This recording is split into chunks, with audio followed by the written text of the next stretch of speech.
Welcome to this explainer. All right, I want you to close your eyes for a quick second. Just imagine you're rich. And I don't mean just comfortable. I mean filthy, unimaginable, don't even look at the price tag kind of rich. Sounds pretty great, right? Well, let's dive into a little thought experiment. You've got all this ultimate financial power, but the catch is, you have to figure out exactly when in human history you actually are.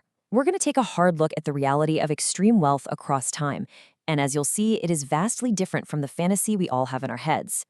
Because as we start to deconstruct this romanticized ideal of extreme wealth, you're going to discover something genuinely shocking. Historically speaking, being rich has often been a bizarre, deeply uncomfortable, and honestly, life-threatening nightmare. We tend to just assume that money always solved everything, right? But as we peel back the layers of history today, we're going to see that wealth really just traded one set of terrifying problems for another completely different set. So it begs the question, which version of rich actually feels better? To answer that, we're going to jump through time across 5 distinct eras: ancient Egypt, the Roman Empire, medieval England, the Gilded Age, and finally, the modern era. Let's get right into it. Era number 1. Ancient Egypt, around 2000 BC, the era of the god-kings nomarch. So the year is 2000 BC, and you are a nomarch. Think of a nomarch as a provincial governor, basically an ancient billionaire. You literally own the land, the crops, the people, the whole shebang. But here's the kicker. You wake up at 4 a.m., and because air conditioning is obviously thousands of years away, your sprawling mud hut mansion is a literal oven. The contrast in comfort compared to today is just wild. Forget memory foam. You are sleeping on a wooden frame strung with rope. And your pillow? It's a carved block of wood. Seriously, just a block of wood to protect your expensive wig, meaning you wake up with intense neck pain every single day. Oh, and breakfast? Sure, you might have duck and figs, but Egyptian flour is ground using actual stones, so sand gets into literally everything. Your absolute luxury bread is so packed with stone-ground sand that by the time you hit age 40, your teeth are ground down to painful little nubs. But physical pain isn't even the worst part. Your greatest fear? It actually isn't the swarms of mosquitoes carrying lethal malaria from the stagnant Nile water, even though, yeah, that's a constant, terrifying threat to you and your kids. No, your ultimate terror is the divine pharaoh. If you confidently project the Nile's harvest at, say, 16 cubits, and it only hits 12, the pharaoh doesn't just fire you. He will literally erase your name from history, seize your tomb, and burn your mummy so that you wander as a starving shadow in the afterlife forever. Your incredible wealth is entirely conditional on keeping a living god happy. Talk about a high-pressure job, right? Moving on to Era 2, the Roman Empire in 100 AD. We'll call this one the target on your back. Welcome to Rome. You are a senator in the operating system of the ancient world. Now, physically, things have massively improved for you. You finally get to enjoy warm underfloor heating, the famous hypocaust system, and you actually get to sleep on wool-stuffed mattresses. Plus, to avoid the totally chaotic, filthy streets of a city with 1 million people, you're insulated in a floating, curtained litter carried by slaves. But let's talk about your daily bathroom routine. The plumbing is definitely revolutionary. We're talking running water and stone seats. But privacy? Yeah, that just doesn't exist. It is a full-blown social event. You sit on a communal marble bench next to 20 other guys, literally thigh to thigh, just casually discussing tax policy. And when you're done, get this. You share a communal sea sponge on a stick that just gets rinsed in a bucket of vinegar for the next guy. No way around it. The crazy thing is, in Rome, being rich doesn't actually make you safe. In fact, it makes you a massive target. If the emperor's treasury is running a little low, he doesn't just pass a tax hike. He just accuses a wealthy senator of treason and confiscates his entire estate. Boom, problem solved for him, life over for you. So at your lavish dinner parties where you're serving, honey-glazed flamingo tongues, you're actually living in sheer terror. You literally have to pretend your solid silver platters are just cheap fake tin. Why? Because if an imperial informer even suspects you're too wealthy, the Praetorian Guard is going to be knocking at your door before dawn. You live in a permanent, exhausting state of paranoia. All right, jumping to Era 3, medieval England, specifically the year 1250. Welcome to the Freezing Fortress. Congratulations, you are now a British baron. You own a massive stone castle, essentially living out every little kid's ultimate fantasy. Except, you are absolutely miserable. You completely lost the heated floors, the fine wine, and the literacy of Rome, and what did you gain? Freezing cold and the plague.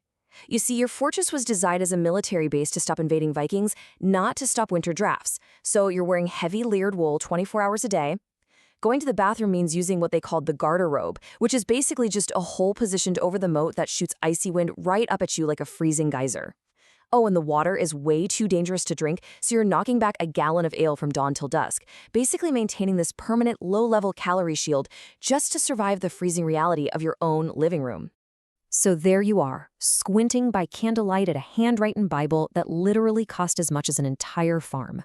And sure, the wealth gap between you and the peasant freezing outside is huge, but the gap between you and actual physical comfort, that is infinite. And to make matters worse, your shiny castle makes you a universal target. War isn't an event, it's a lifestyle. Every single spring, you're fending off your own cousins who are out there setting up catapults, actively trying to launch plague-infested cow carcasses into your courtyard, well, just to liquefy your insides. It's a lot. Let's fast forward to Era 4, the Gilded Age, 1895. These are the prisoners of society.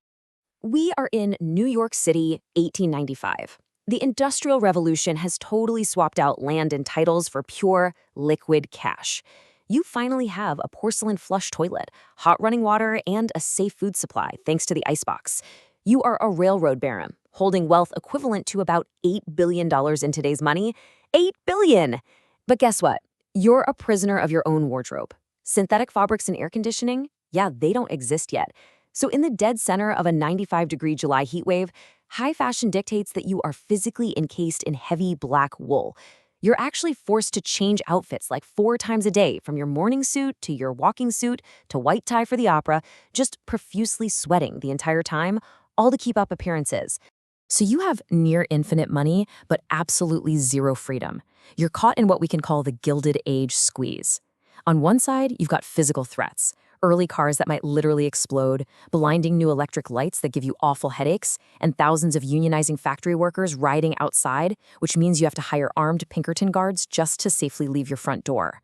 But then, on the flip side, you retreat into high society, only to face completely ruthless social threats. If you make even a minor faux pas, like, say, the Vanderbilts allegedly serving lukewarm soup at a dinner party, you are instantly exiled. You are socially dead. You are utterly trapped. Which brings us right up to Era 5, the modern era, 2025, the era of the digital leash. So here we are in 2025. You're a hedge fund manager worth over $3 billion. You've got the Roman heated floors, the Gilded Age flush toilets, and a literal global empire at your fingertips. And yet, you deliberately go out and spend $4,000 to dress in generic sneakers and a plain gray hoodie, basically looking like you're unemployed.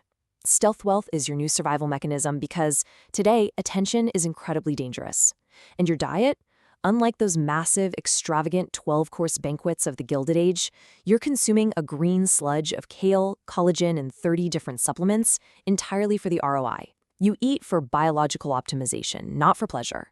You're obsessively tracking your sleep score, your blood glucose, your cortisol levels, desperately trying to optimize your own biology the exact same way you optimize your financial portfolio. But honestly, the true curse of this era is the sheer speed of disaster. It's the digital leash. Think about it. In the Middle Ages, bad news traveled at the speed of a horse. Today, an unexpected inflation report hits the wire, the trading algorithms instantly start selling, and you can literally lose $200 million in exactly 4 seconds. You can never, ever go offline. If you disconnect for even an hour, you're risking a massive algorithmic market crash, an uncontrollable PR scandal, or a devastating lawsuit. So maybe you try to escape to your bunker down in New Zealand, but you just can't escape the hidden taxes of modern wealth. You end up spending 400 hours a year trapped in a metal tube at 40,000 feet. Sure, you're a citizen of the world, but that really just means you belong nowhere. And despite having state-of-the-art facial recognition and panic rooms, your trackable location data leaves you way more exposed than a medieval peasant ever was. You're getting anonymous emails threatening to expose your family's location unless you pay a massive Bitcoin ransom. It breeds this profound structural loneliness where you realize you can't really trust your old friends, and casually hanging out with your employees is just a walking lawsuit waiting to happen. So as your automated blinds silently close and the white noise machine hums you to sleep in your perfectly temperature-controlled fortress, you realize something pretty profound. History's wealthy elites spent roughly 4,000 years trying to solve every single physical discomfort. They beat the heat, they beat the freezing cold, they conquered the plumbing. But they were ultimately left staring at the ceiling in a world that offers an absolute illusion of safety, bound by ultimate isolation.